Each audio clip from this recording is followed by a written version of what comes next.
तो कहानी शुरू होती है जब मैं कॉलेज में अपने कुछ स्टूडेंट्स को हेलन केलर की कहानी 3 Days to See के बारे में बता रहा था। और फिर मैंने अपने स्टूडेंट्स से ये वादा किया कि आइंदा आने वाले 3 साल आप लोग भी ऐसे गुजारेंगे कि जैसे ये आपकी ज़िंदगी के आखिरी साल हैं, और मैं भी इनको ऐसे ही गुजारूंगा। बच्चों से ये वादा करके मैंने अपने ट्रैवलिंग के शौक़ को पूरा किया और सबसे पहले मैं पहुंच गया मुश्कपुरी टॉप। यहाँ मैंने बहुत कुछ सीखा। उसके बाद मैं स्वात वैली पहुंचा, जो कि पाकिस्तान का स्विट्ज़रलैंड है। यहाँ पहुँच के मैंने बहुत कुछ सीखा, लोगों के बारे में सीखा, सोसाइटी के बारे में सीखा। फिर मैं मदियान पहुँचा। मदियान में मैंने कुदरत को बहुत करीब से देखा, कुदरत के बहुत से रंग देखे। वहाँ पर मैंने बहुत कुछ ऐसा किया जो मैंने कभी नहीं सोचा था। जैसे वहाँ पे पहाड़ों में दूर मॉर्निंग वॉक की, वहाँ के मैदानों में क्रिकेट खेला, वहाँ की लोकल बनी हुई चेयर लिफ्ट में सवारी की। उसके बाद मैं पहुंचा कश्मीर। वहाँ के वाटरफॉल्स को एंजॉय किया अपने दोस्तों के साथ। बस की छत पर सवारी करके अरंकेल पहुंचा, जबकि उस सड़क की दूसरी तरफ इंडिया मौजूद था।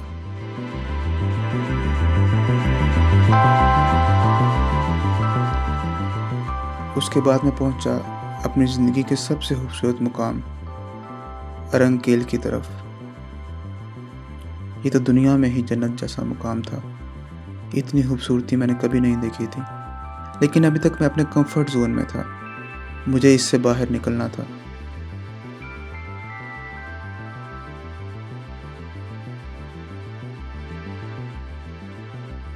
मुझे मरने से पहले मौत को करीब से भी देखना था, यानी PIA में सवारी करनी थी।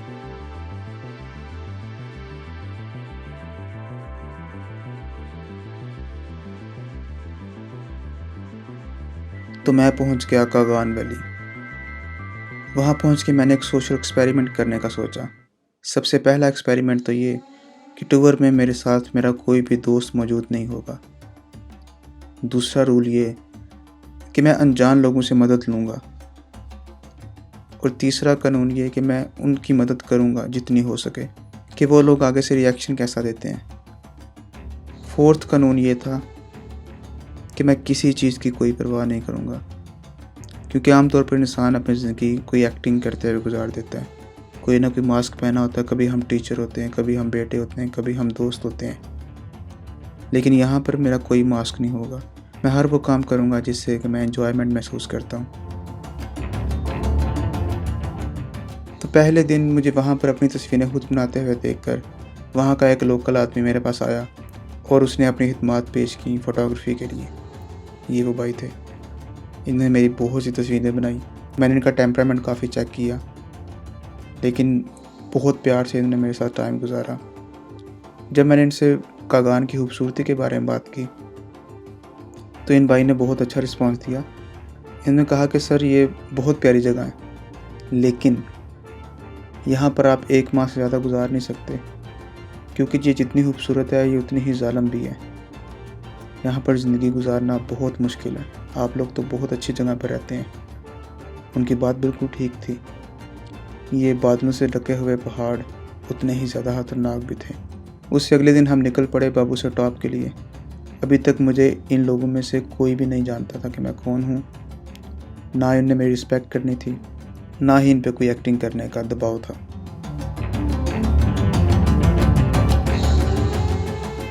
रास्ते में हम रुके लुलुसर लेक। क्या खूबसूरत जगह थी यार। यहाँ पर मैंने लोगों की मदद करने का सोचा, जो कि मेरा दूसरा पॉइंट था। तो मैंने लोगों के स्लो मोशन बनाने शुरू किए, उन्हें फ़ोटोग्राफी में मदद करना शुरू किया, और बदले में उन लोगों ने भी मेरी मदद की। मैंने बहुत कुछ उनसे सीखा और कुछ लोगों को फ़ोटोग्राफी के कुछ चीज़ें सिखाई भी।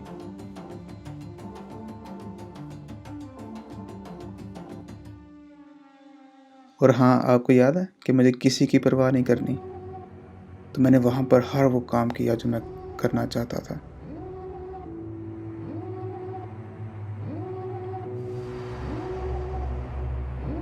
Devil in a red dress, call 911, I'm a killer. You know I hate to come confess. Bang bang, got my hand on the trigger. The devil in a red dress. Call 911, I'm a killer. You know I hate to confess. Bang bang, got my hand. Call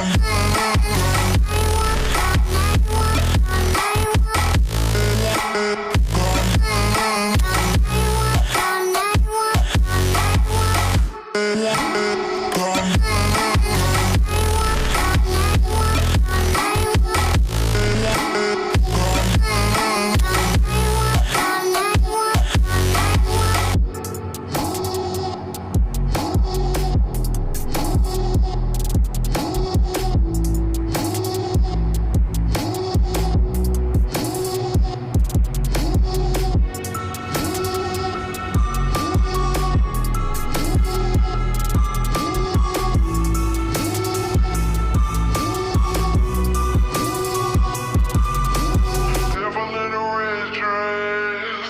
Call 911, I'm a killer. You know I hate to confess. Bang bang, got my hand on the trigger. The devil in a red dress. Call 911, I'm a killer. You know I hate to confess. आगे हम निकल पड़े बाबू से top के लिए।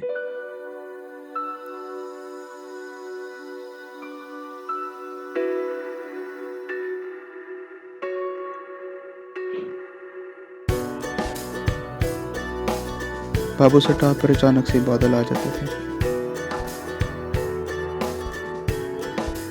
और वहां पर क्या शदीद सर्दी थी यार।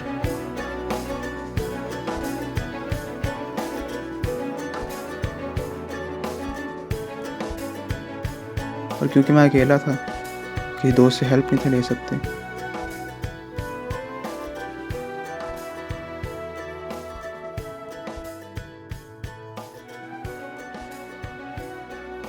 अभी तक मैंने उस ग्रुप में से भी किसी को दोस्त नहीं था बनाया। अभी तक मैं लोकल लोगों से, वहाँ के रास्ते में जाते हुए लोगों से हेल्प ले रहा था। ये वाला भाई वाशरूम के बाहर बैठा हुआ था, 50 रुपये ले रहा था एक वाशरूम के। जब मैंने इससे कुछ देर बात की, बहुत प्यार से इससे डिस्कशन की,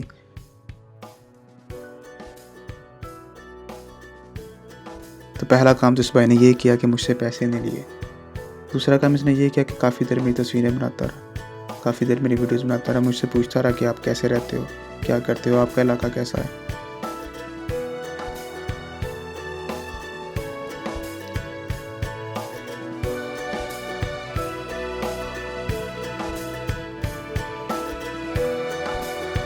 तो रिज़ल्ट यही निकला कि किसी से प्यार से बात करोगे तो वो आपसे भी प्यार से बात करेगा।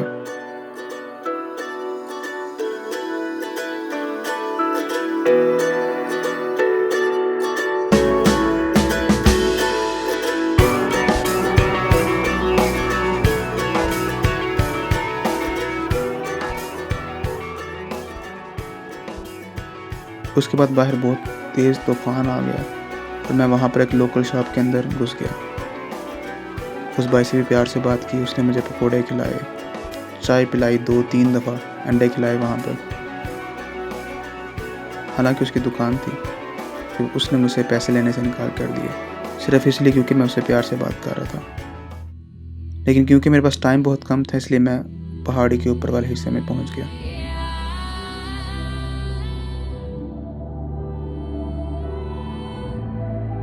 वहाँ पर दोस्तों का ग्रुप आया हुआ था, तो पहले मैंने उनकी हेल्प की, उनकी तस्वीरें वगैरह बनाई, स्लो मोशन बनाए उनके, उन्हें स्टाइल बताया कैसे आप करेंगे, और बदले में उन्होंने भी मेरी बहुत सी तस्वीरें बनाई।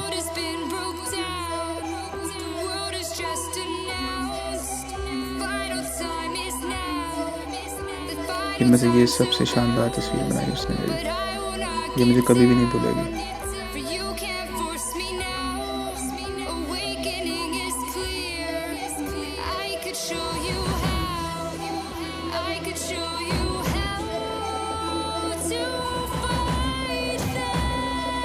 मैं यहाँ पर अपने हर एक लम्हे को एंजॉय कर रहा था, क्योंकि मुझे मालूम था कि मुझे यहाँ पर कोई भी नहीं जानता।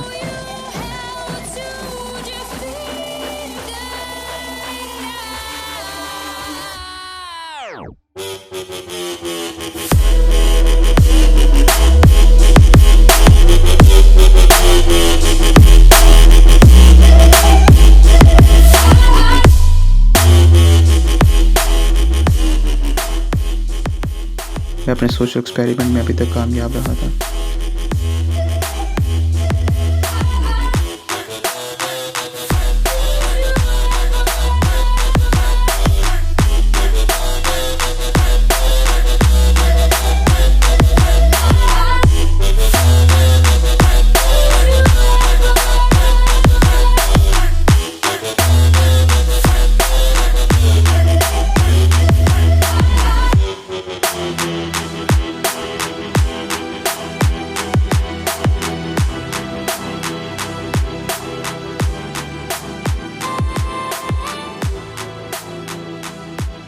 हालांकि हम सबको बहुत सर्दी लग रही थी, फिर भी हमने वापसी पर राफ्टिंग का इरादा किया।